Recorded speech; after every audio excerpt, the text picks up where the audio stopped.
Meskipun konflik Rusia-Ukraina semakin memanas akibat perang, namun hubungan diplomatik Indonesia kepada dua negara tersebut tetap stabil dan terjaga dengan baik. Sehingga hubungan perekonomian Indonesia pada Rusia-Ukraina diharapkan tetap stabil.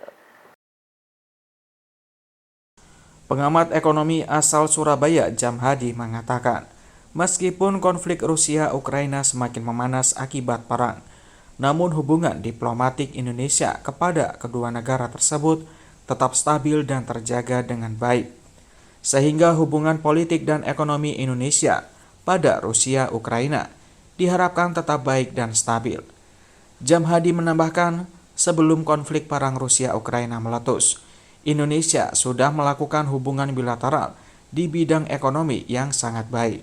Bahkan selama ini Indonesia sering melakukan ekspor perdagangan ke Rusia berupa mie, kopi, biskuit, produk agro, maupun produk fashion. Sedangkan hubungan perdagangan dengan Ukraina, Indonesia sering mengimpor gandum dari negara tersebut. Bahkan hingga kini, hubungan perdagangan antara Indonesia dengan kedua negara tersebut cukup baik. Namun demikian, Indonesia berharap konflik perang ini dapat dihentikan oleh kedua negara yang sedang bertikai, agar kondisi sosial ekonomi pada warga di negara tersebut dapat kembali membaik.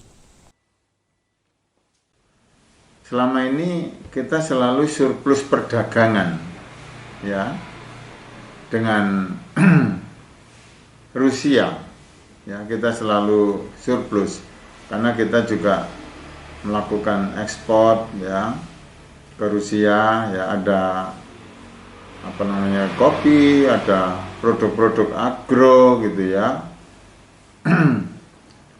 Sedangkan Rusia juga selain banyak membeli barang kita, Rusia juga melakukan investasi di Indonesia gitu.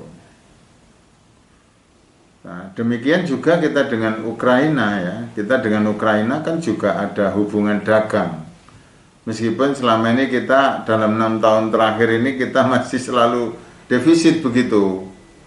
Ya, kita mengimpor banyak, ya, gandum lah begitu, kurang lebih itu dari sana. Agung Dharma, Surabaya TV.